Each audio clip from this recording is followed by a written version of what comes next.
All right, so here's medium. I've set up my whole tracking area for right over here. There's something to slack.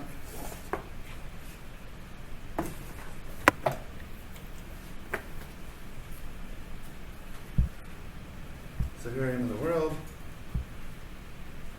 And I actually haven't used medium in a while, so we'll see if I completely make a fool of myself on this one. Everything is 2 hands, right?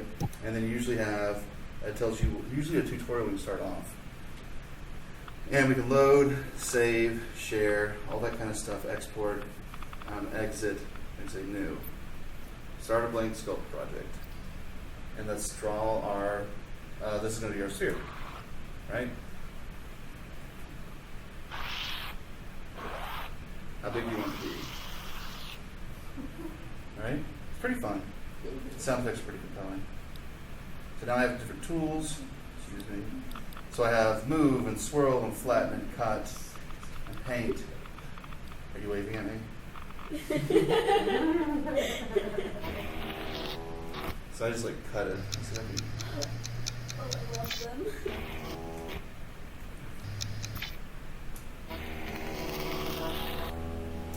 I heard that. yeah. I'm not doing so well with that one. Let's do swirl. Swirl's the most fun.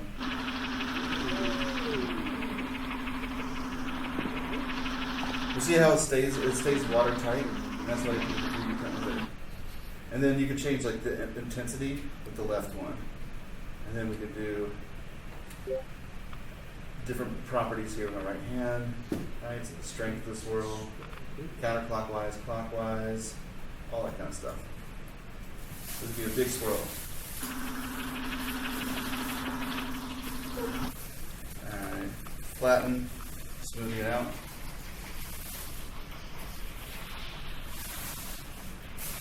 Just like we did our landscapes.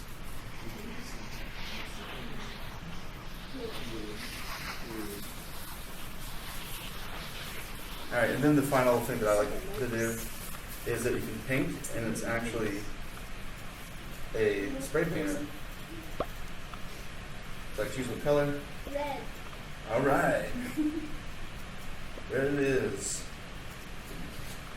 And then now, again, I have my size of my brush, up and down on the pad, and then I'm spray painting. So I'm going to look for TV.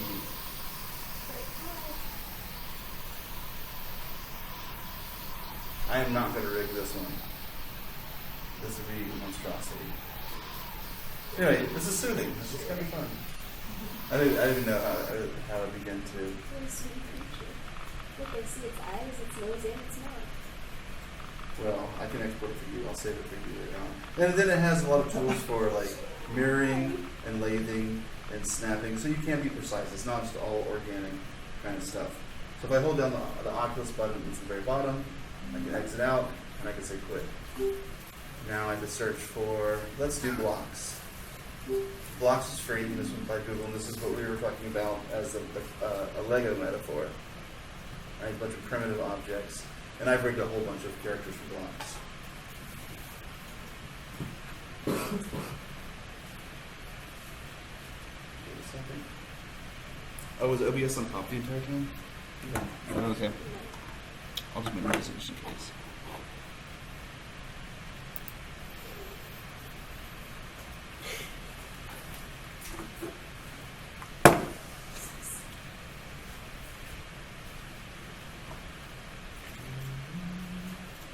Computer's like, you're doing VR and screen recording? Come on. You don't like that. It's a little much. It's a little much. Luckily, it's only an HD screen. Because I was going to do VR. Like, if I was going to just do gaming, I could do 4K because it has better resolution. But if you're doing VR, then you're trying to render 4 times as many pixels plus VR, so it's actually less good for performance in projects. I was doing this, but I went to my ear. Alright. Well, maybe we'll come back to blocks. You guys understand Legos. I think it's because Oculus was trying to update itself. Alright, another app. So I was navigating inside, but I can also navigate here in the store, and we'll play Quill. Quill again was the one that was designed for Dear Angelica. It has layers, and you can do stop motion animation in this one. And it's kind of a flat shaded environment. Alright, so this might be hard to see. It's not really high contrast. But what's great about Quill is it has all the instructions are in front of you, and that makes it kind of easy at going. And we have painting. Here we go. And I have a black little thing. And then we have size, right?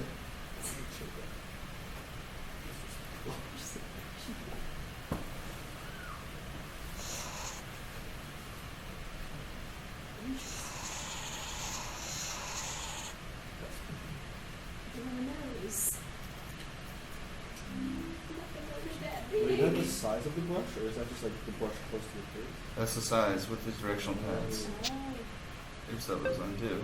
There you go. I could actually read this whole instruction thing in front of you, but I might be smarter. Anyway, you can choose colors and all that kind of stuff. And opacities. And all this can be exported. I should learn this one better. So, there we go. Did they paint Dear Angelica in this? Yeah. Damn. This was made in this. It was all made in this, so.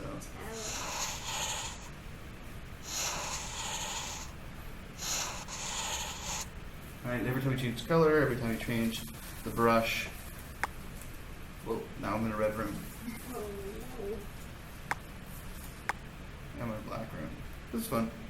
And then you got save and export right there. I could be in a straight line tool, which is nice. Straight line, that's good.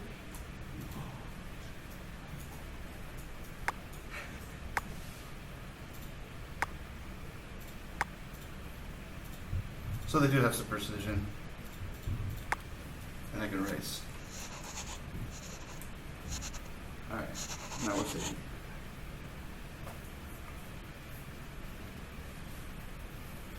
Escape usually exits out of all these things too. This is super hot. It's so cool. Super hot. You want to super You hot? gotta see it. It's so cool. No. Gotta go slow. It's gotta be slow. Sing super fast. And I will do tilt brush from Steam, just so.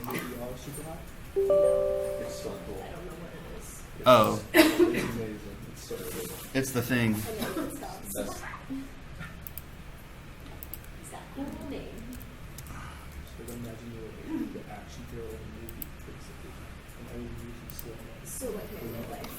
So it's getting the velocity of both your hands and your head, and the faster you move, the faster the speed of the environment is. So people are shooting at you, you're trying to dodge their bullets, and you do it fast or you do it slow, and you can grab their bullets and throw them back at them, and they're all made out of glass. You can punch them and they shatter.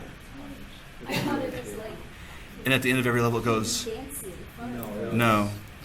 And at It the doesn't look like bullets are So involved. you, your two hands to be an action hero. Let me think about this. and so at the end of every level, it goes super hot, super hot. It's pretty impressive. I think you should say fantastic. Well, you have to talk to them about it. I will. Call them up. Do you know them? Does anybody know them? No one knows them. They don't have. They have zero friends in the entire world. Yeah, they have, exactly. All right, so this is no longer shaky. But what I'm doing is I'm playing two tilt brushes at once. That's impressive. I do it the wrong way, so you learn how not to do it. All right, so tilt brush is one of the first ones, and it's definitely has a lot of cool features into it. It's got its own featured sketches that you can go and kind of hang out in. So definitely check some of these out. But I'm going to start a new sketch because I need to kind of speed up my time. So here we go. We have our palettes over here and the brush over here. There is a way of changing it to left-handed mode if you need to do that. First thing I want to show you is that, okay, I have three things here. I have my color palette, I have some extra features that we'll get into, and then I have my different brushes. And these brushes it starts off with are a lot of particle systems. They're pretty cool things. They're all audio reactive. If I was playing YouTube videos of Justin Bieber, it would be like bouncing with the bass because there's so much bass in Justin Bieber songs. It's a thing. But if you go back, there's plain brushes too for like doing more straightforward UX-y kind of things and less play, but still fun.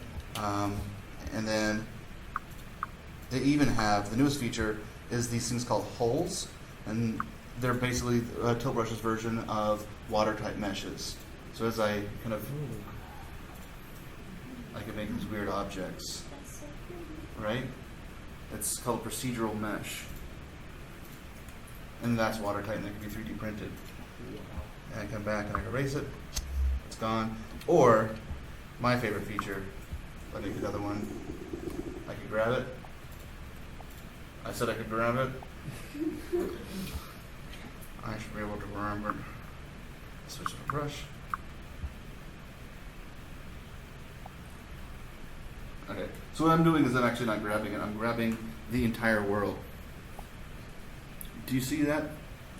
Yeah. Which is really cool. There's my floor. But I want to erase. Alright, so here's like the oil painting. I want to show you a couple of these features right here to get you guys set up. So first of all, let's say I was going to make a different, like 2 rooms and say like a character starts off in this room, it does something, and then this thing happens sequentially afterwards. I can turn on mirroring, and now I have this mirror. I don't know, it's probably grabbing these away. There it is. So here's my mirror. And everything I do on my side happens on the other side. You see that? Cool. So I'm setting myself up for a little bit more precision. And then over here there's also guides, straight edges and stuff like that. But if you take these guides, I can bring out like a cube. And then this cube, I can make it into a room.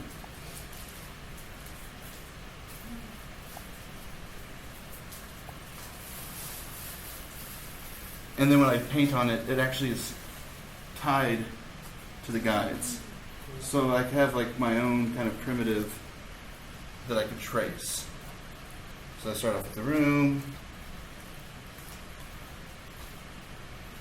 And then I have 2 rooms, right? That I can pick up and grab.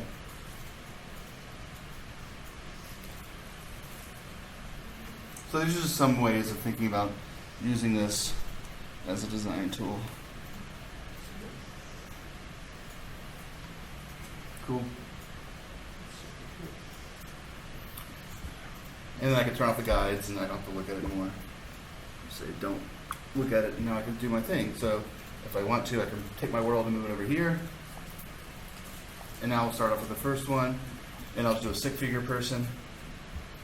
Bring down my brush size a little bit, and then stick figure Bob. But I really want to make something nice on his face, so let's really get in there. I don't know if you saw that I'm squirrel size now, it says. Change the color. Maybe he's the Joker. He's got like Joker hair.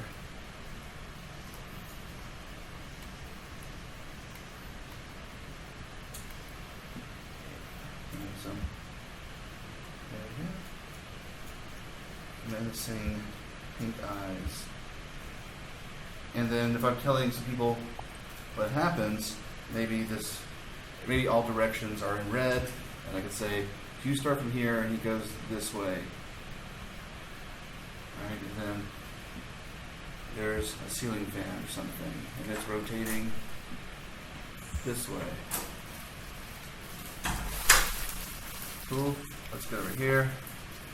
Oh, I still have mirror on. I'm going to get rid of mirroring. That's okay. That's honestly sick. So now, let's bring it back up. And so that one's still there.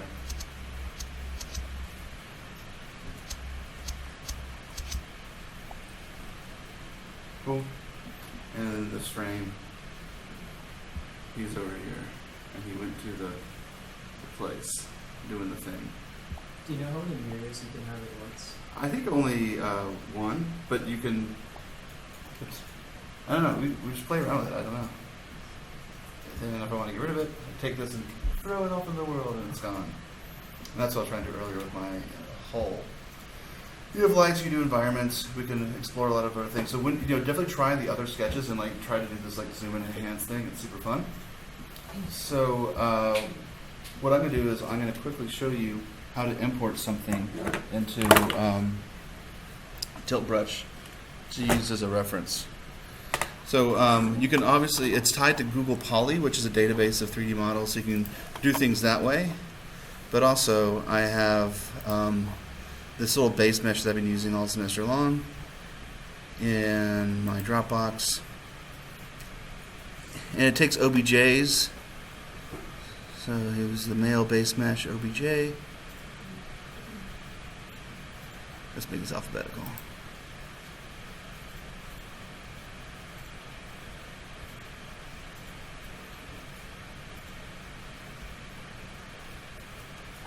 Male base mesh. Well, that's the FBX. Let's just go ahead. Let's see if I can do it FBX. I doubt it though. And then everything in Tilt Brush is in your documents. So we have documents, and then Tilt Brush, and then media library, and models. And I'll put it right here. I'll make a folder for them. Male base. Otherwise, we'll just have to delete the skeleton. I'll have that running in the background.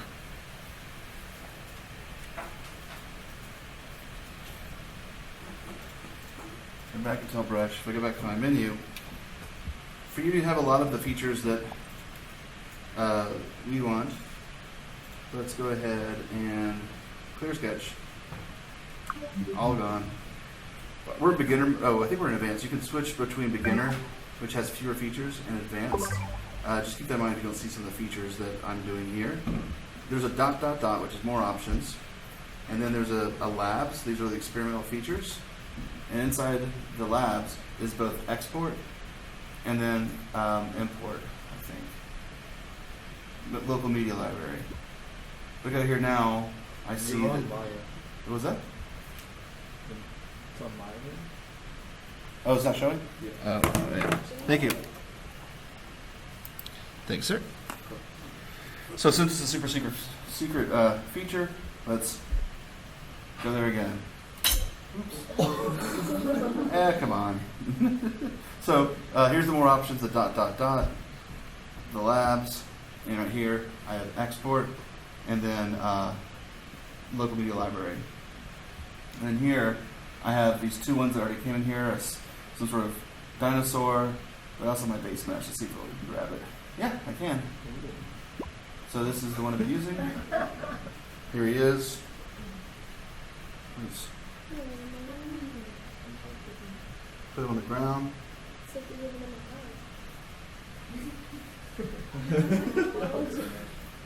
And let's give him the same hair. Right? So we can, go to town. I like these center parts. And very red lips. I don't even know what that's supposed to be. Let's get rid of that. That looks pretty scary. Let's just do a simple brush. Straight line. It's like bird. And crazy yellow eyes.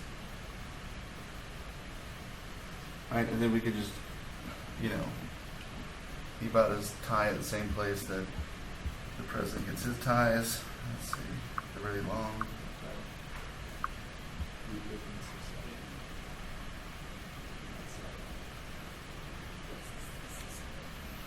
There we go. So you can see where you can take this, right? So I'm going to go ahead and export it for the sake of time. And again, that is ... but I also just have right here, I can say export. And it's untitled. I still never figured out how to actually save these with a name. So everything I work with in Tilt Brush is always Untitled 1, Untitled 2, Untitled 3. Let's see what it looks like.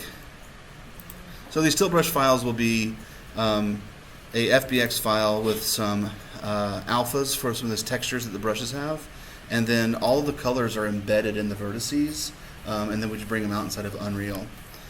Or I can give it its own color. So go back to my tilt brush folder, and my exports are right here. And I have plenty, but let's go to today's date, which is right here.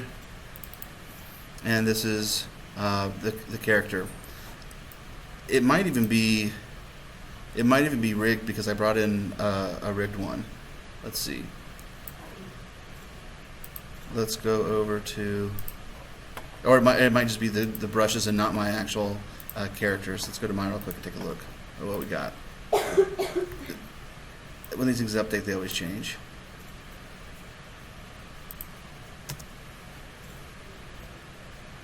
So it's just the tie and the hair.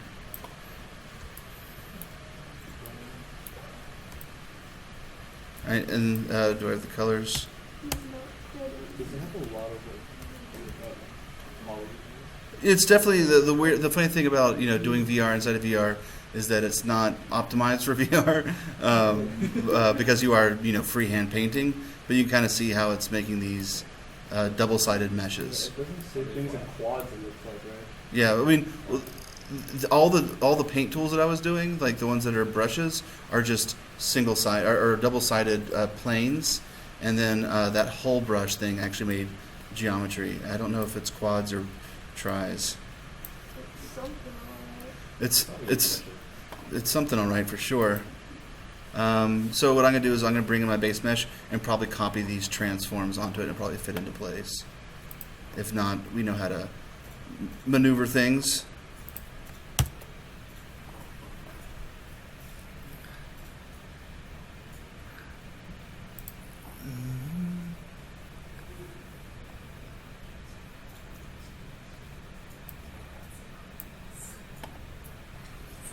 Alright, so it's not going to be aligned. Let's take this reference. Can I just do this? Does that work? And let's go over to here.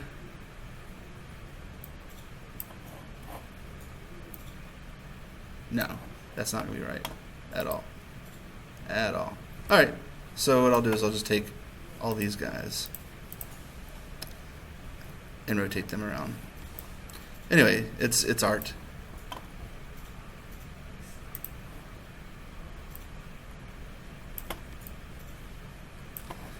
It's like the movie Face Off. Because his face is off. Quite literally, it's Face Off. Alright. Close enough for government work. And so these aren't weight maps, right? But if I took it back into Mixamo, it would automatically weight map it for us. I think I could potentially just select the bones and do a smooth binding. I don't know. I'm kind of making this stuff up as I go along. It'd be rigging, skin, and bind skin. Let's see what happens when I bend his head.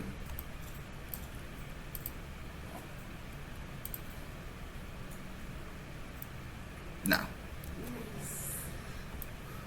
But as I said before, we could just take this whole thing and export all and throw it in mix mode and it would do it for us. Again, you guys know how to use Maya. I don't. I'll let you guys show me how to do it in your homework documentation. I'm going to put this on the desktop, and we'll call this one Bobby. What is what? So tilt brush in the Rift is an FBX. On the Quest, it's a proprietary file format called a GLT1 that only works with their SDK for recovering. So there we go. We got the FBX, and if this FBX doesn't work, I'll show you some alternate ways to rig things in Mixamo. and then we'll move on to the Unreal stuff. In fact, since I'm so eager to get to the Unreal stuff, I'll go ahead and open up the project so it's loading in the background. So we're not wasting any more time. I'm thinking. I'm always thinking. Yeah, noggin. Big brain. Yeah, I wanted to go to Mixamo anyway because I wanted to get some animations. In the mocap class, we show Mixamo that we say you can't use it. What happened? In our mocap class, we say you can't use it because you have a mocap studio. So why should you be using a database of motions? So we're like, here's Mixamo. If we ever see you touch it. Don't you dare. Hey, look, there he is. He's so pretty. Oh, This is actually literally the one I did yesterday. he is a mess. That's why. Yeah, because I did it yesterday. But this is good enough. You guys get it's like a baking show, right? You put it in the oven, you bring it out 40 minutes later, and there it is. So, and he's got a nose. The tie I did, this tie I just did was way better though. The tie in here is not so hot. If you want to, you can do packs. You say packs, and then there's actual bundles of animations. You can get like male locomotion and light longbow and that kind of stuff. Let's get the male drunk pack since it's Halloween. New feature, guys. Inebriation.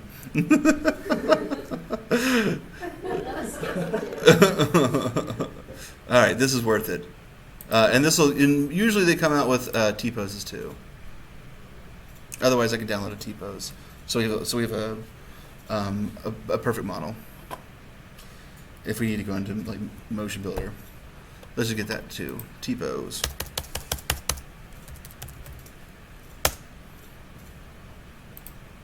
Scarecrow Man's doing a T-pose.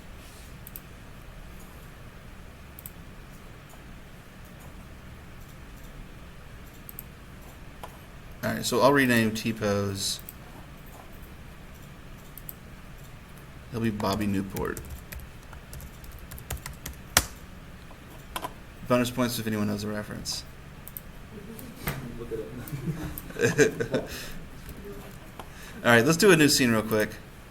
Or I can see if I have some more. That's what I was saying. Bobby Newport. We already got a VR map. Let's jump in there. It's pretty.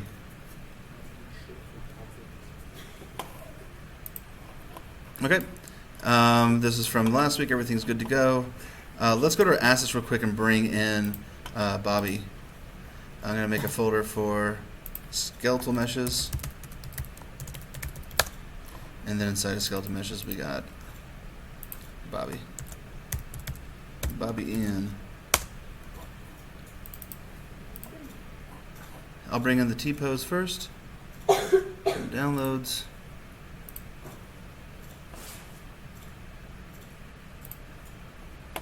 Everything's fine here. Default.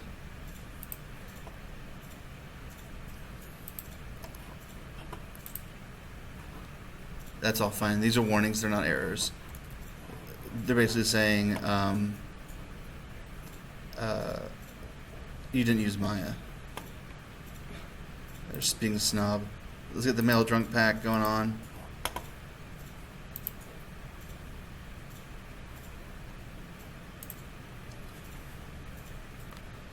It's exciting. Whoa, there's a lot of them. And I usually make an animations folder just to keep them separated out. Some of these, characters can have a lot of textures, and this folder can get pretty crowded. So let's bring in the male drunk pack. Let's see, what do we want? We want definitely a drunk idle. I definitely want him running backwards drunk and forwards drunk. He definitely has to walk. And yeah, I mean, they're all pretty small. All right. And this is to say which mesh does this apply to. It applies to Bobby Newport. And this should be fine. And now the one things that I'm missing are these PNGs from the exports. So I go back to my Untitled folder, I can bring in some of these PNGs, which are going to be alpha masks, so they give a little bit more texture to the brushes. It's not really that too important for conceptually, but it's good to have.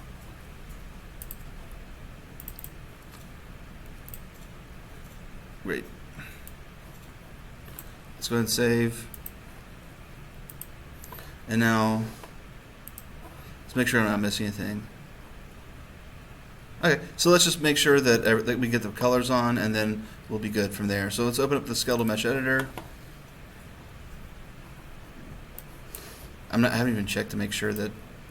No, I think that's weight mapped. So we have these two materials. We can isolate. This one's the hair, which was like, I guess, a green or something. We have the whole body, that's the color it was by default, and then we have the nose and the tie, which were red. So I open up this one. Instead of doing this black color, I could do this and override it, but I think also if I say vertex colors, it actually gets the color because they're embedded inside the vertices, which is a real lightweight way of storing color information. If not, then we'll just color it red. It only works for like half the brushes, so that's just something. And then the other one is the hair, which was green. Do the same thing. Vertex colors. And again, through trial and error, we found that only like half of these will actually embed the vertex colors. That's why I went with the basic brushes and not like all the sparkles and snow and fire.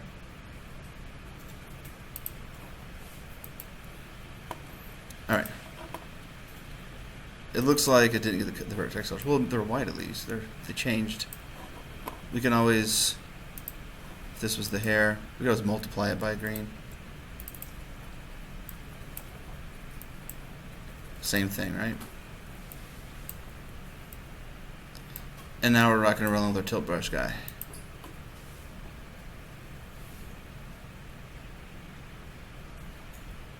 So let's take a look real quick while I have the VR headset up on the motion controller pawn. Did anyone get a chance to try the template yet? I know we just talked about it like last Thursday. So people do some grabbing stuff, right? Let's take a look at that mechanic because it's really useful to extend beyond just the robotic blue hands. You'd be surprised by how many projects I see that just have those robotic blue hands. You're like, come on, do something a little custom. So this blueprint is doing a lot right there, but the important thing right here is we're grabbing and releasing things. Both my left hand and my right hand are grabbing and releasing. And this is this input action I showed you guys is a combination of a bunch of different buttons, but essentially it's a button press, which could be like both the X and the Y button, and they combine them together in the project settings. And they grab, and then they release.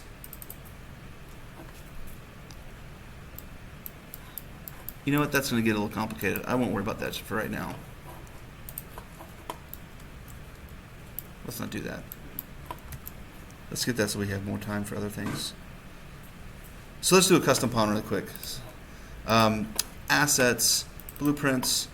I'm going to make one that's, so a pawn just means it could be controlled like a chess pawn. It just means it could be possessed. You can switch pawns by possessing players. That's actually the blueprint code. Possess player this pawn, and then switch over and possess this pawn. It's like how you do like a mini game where you'd switch to like a little flying saucer for a little sub game, and then go back to being a real person. That's you possess different pawns. It has its own class, which is the second one. It's the second most used blueprint class, the pawn class. And all this means is that it is an actor that can also be owned and possessed. So you make BP pawn or VR pawn. If you're in the know, you spell pawn PWN. And then we're going to make a blueprint out of components. It's quite simple. We want to first of all create a root node. So this default scene root is always tied to the floor. We need to make a node that can kind of float to our height and be dictated by wherever this is. So we're just going to use another, in Unity this is called an empty game object. This is just a scene null. Here, oops, I did a sphere and that was not what I wanted. you do a scene null, and I'm just going to call it VR root. This is a thing that can be lifted up to my personal height. And then on this root, we want to add in a camera, which is me looking out, right? Just a regular camera. Then also on the root, I want to have my hand controllers, and they're called motion controllers.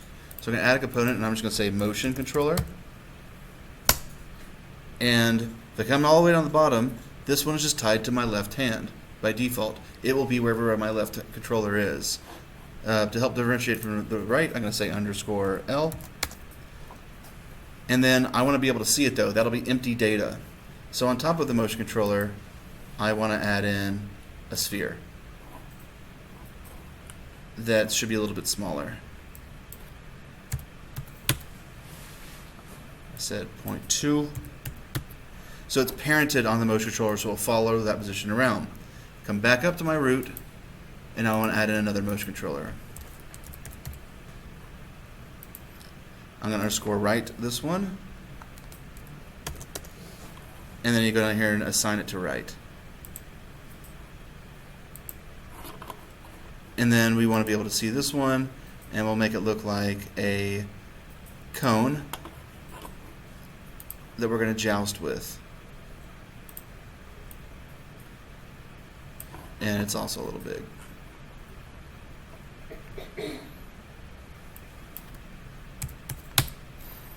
Great. So this is the entirety of our pawn right now. We'll do one bit of code, but everything is based off of being on this VR root, which will be lifted up by the one piece of code I'm about to do. And then you have a camera and two motion controllers, which are data, and then you can see where that data is by giving it a mesh that's parented to it. When we do a begin play, when we start, I want to tell it where my tracking origin is. Right there, set tracking origin, and there's two here. Eye level and floor level.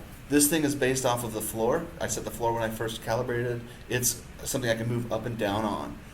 Eye level means you're using like a phone inside of a Google Cardboard or a Gear VR. It doesn't know 6 degrees of freedom. It's 3 degrees of freedom. So that's the difference. 3 degrees of freedom is eye level. 6 degrees of freedom is floor level. And so when we hit play, it will push this VR root up because it knows I have a vertical transform on me. So this is my old one with the grabby hands. We'll just call him Biden, and I'll move him down to disabled. I'm going to take my new one, bring him in, and this one is now our new player 0. And then if I hit play,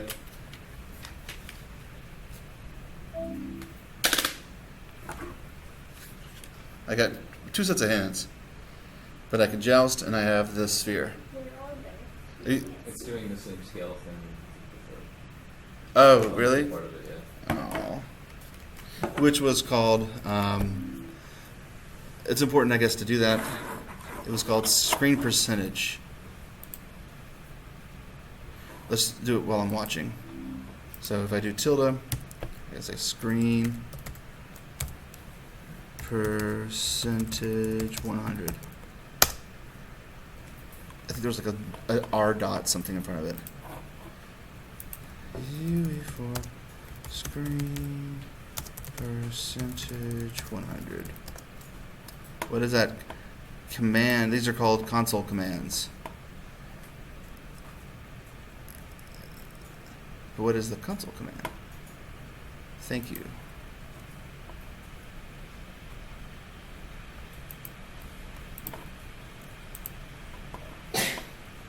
Exactly.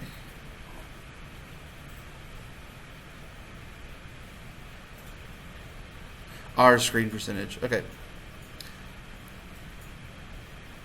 Okay. So I bring up the console with tilde R screen percentage 100. Now we can see everything. I'm going to escape. I thought I did this for this map already, but on event begin play, I want to execute that console command, so I don't have to keep on typing it in. And it's just called r.screen percentage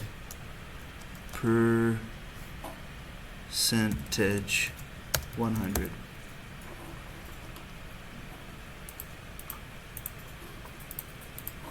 Hit play, and now you can see our hands and other hands as well. And now I could hit things with these guys. That's how easy it is to get this motion capture going on. Yes. So let's get into the sequencer thing, which is can be the entire bulk of your project. If you have if you lay it like this, there's a thing called cinematics here at the beginning, right next to your blueprints, and there's two different kinds of sequencers. There's a level sequencer and a master sequencer. We'll probably just do a level sequencer in this class because we're not going to do like a 20-minute piece with tons and tons of levels. So we'll just start off with a level sequencer, and if it gets more complicated, we'll deal with it later. Tell me where I want to do it. This is going to be my VR map sequencer. And then it's actually added into the world. It's right here at the bottom. Using the sequencer, I constantly come back to it, and I need to find it easily. What I'm going to do is I'm going to add it to a folder and pre-pin that with 0 and 0 and call it sequencer. Anything that's tied to my sequencer, and that way I can find it always at the very top of my world outliner. That's a little trick that I use. And then if I have like everything that has OSC will be 01 underscore OSC blueprints. And I kind of things I have to come back to a lot. I try to stack them at the very, very top. But like it's easy to group things in world outliner by selecting them all, adding them to a folder, and seeing like light color. It helps make things easier to navigate, to keep things organized. All right, so we have a sequencer. It's a linear editor. Right now it's running at 30 frames per second, so when we get here to 150 frames, that is 5 seconds. So by default we have a 5-second timeline right here. There's a lot of shortcuts that can help you navigate it, like holding down control using the mouse wheel. So there's a lot of things you can use to make it easier. Let's go ahead and make it twice as big. So I'll make it 300. And then I'm going to go over to my settings, and I like to lock my cursor inside the playback range. I don't want it to go on the other side. So I can only go to there, and I can only go to there. And then what can we do with the sequencer? What can't we do with the sequencer? Right? Just like anything. So everything in my world can be kind of thrown into the sequencer. Let's take let's make another cube. I want to get rid of my navigation. In this cube, I'm going to drag it in. I could have also added it this way and found it. This is my world outliner again. On this cube, I can add different tracks. By default, it has a transform track, and it has location, rotation, and scale. If anyone's used After Effects, this almost looks exactly identical in the way that you add keyframes, right? So I want to just animate the vertical, which is Z in Unreal. So I would just say keyframe here at the beginning.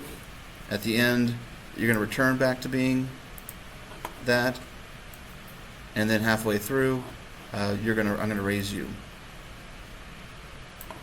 And then auto keyframe because I have auto keyframing on. Right. That's snapping to a grid, and that is whenever that key is changed, it automatically, just look at all these things.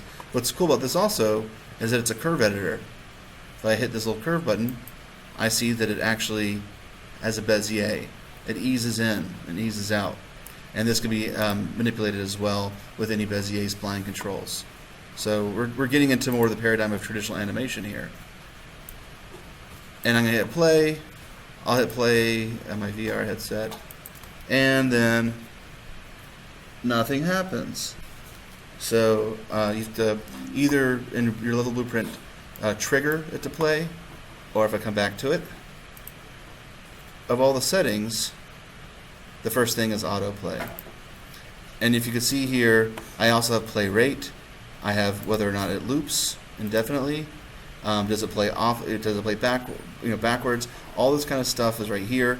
Everything that's in here, again, all the details things are also available to you in blueprints and can be scripted. It can loop indefinitely until I pick something up and then it stops. So all this stuff can be scripted. And now if I hit play, there we go. So you can see how easy it would be to make like a platforming game, all right? Just to have these things around. Is that, you could do that just with in the blueprints too, right? You can do it on a timeline as well, just have it move its own actor, for sure.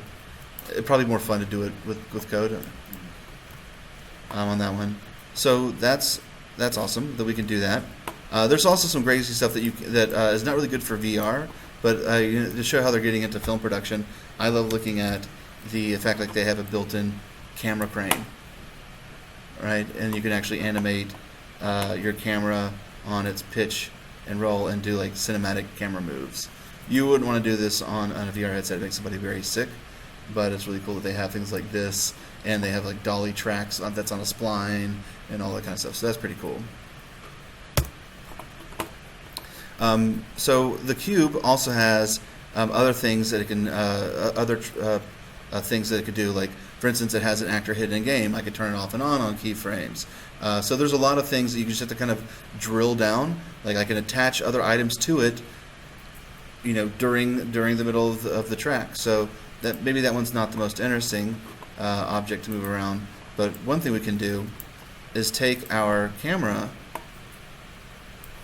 and add it in, our pawn, and then we can also do a transform,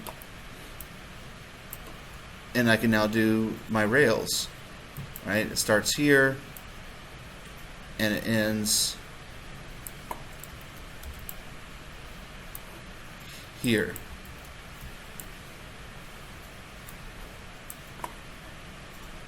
Keyframe it, and then you can see this little line that shows where its animation is. And what you probably can't see is that there's these little ticks on it, and it's basically showing you velocity, how many ticks per speed. You kind of see it there. You see all these little ticks? And one thing I notice is that there's a lot of ticks at the beginning, a lot of ticks at the end. And what we talk about is one of the do's and don'ts of movement of the pawn is to use consistent velocity, right? So go to my curve editor and I realize, I'm easing in and easing out. I'm going to feel acceleration and deacceleration. So let's grab the keyframes on this one and make it linear. And make it linear. I said and make it linear. There we go. So this one's now straight, and now my tick hash marks are equidistant to each other. That's great, and if I hit play, I'm going and knocking things out. On rails.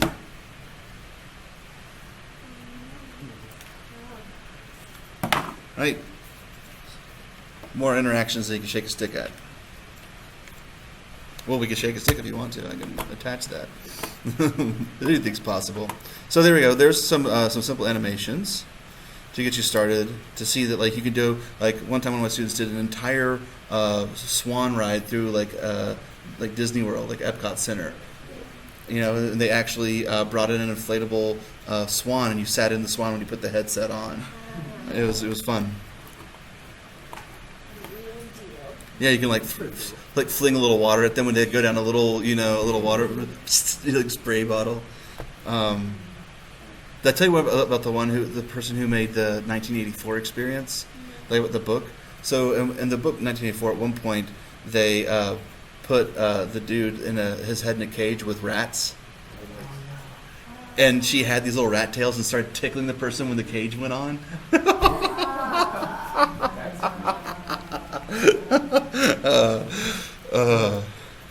It worked. It was good.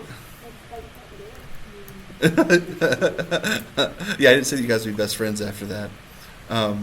So some of the other things that are also important is if we go back to some of our materials that we made that have instances, I just want to show you that you can also be animating these instances that we were doing on, all the things that we're doing on events with these collisions can also be animated as well. So let's take this materials and let's do like this base red one or something. And then if I go back to my sequencer, this cube, if I add a track, I have a track for, hopefully the skeletal component.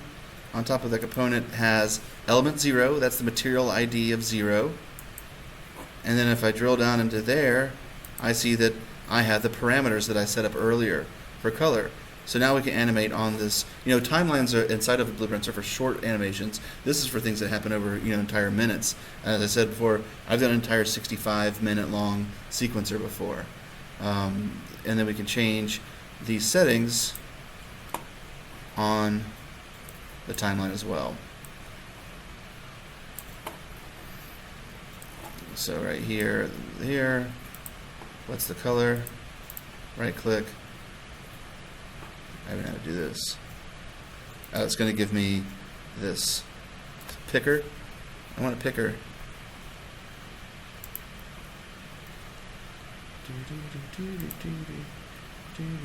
Properties. That's that. Well, that's not really the most fun. And then we would make it one.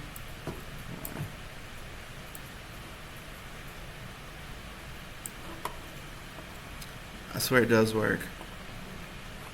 Let's look at some of these other tracks. Right now, my pawn is player 0. I can actually make it disabled, and then I would use what's called a camera cuts track to be my director track. That's important if you're going to switch between different cameras. It chooses which one is player 0. So I can have 100 cameras, and I just say which one I'm doing. I'm like, yeah, now you, now you, and now you. So here's camera cuts.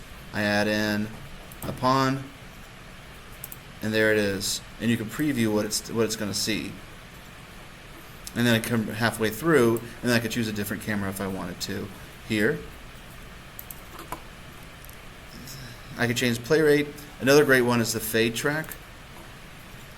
The fade track is just a really, really performative way of turning it to fade to black,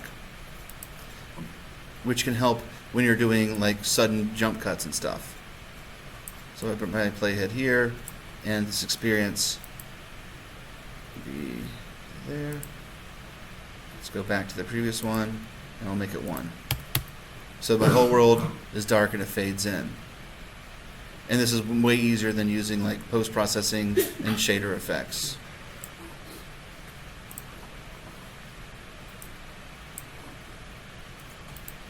Fades in, fades out.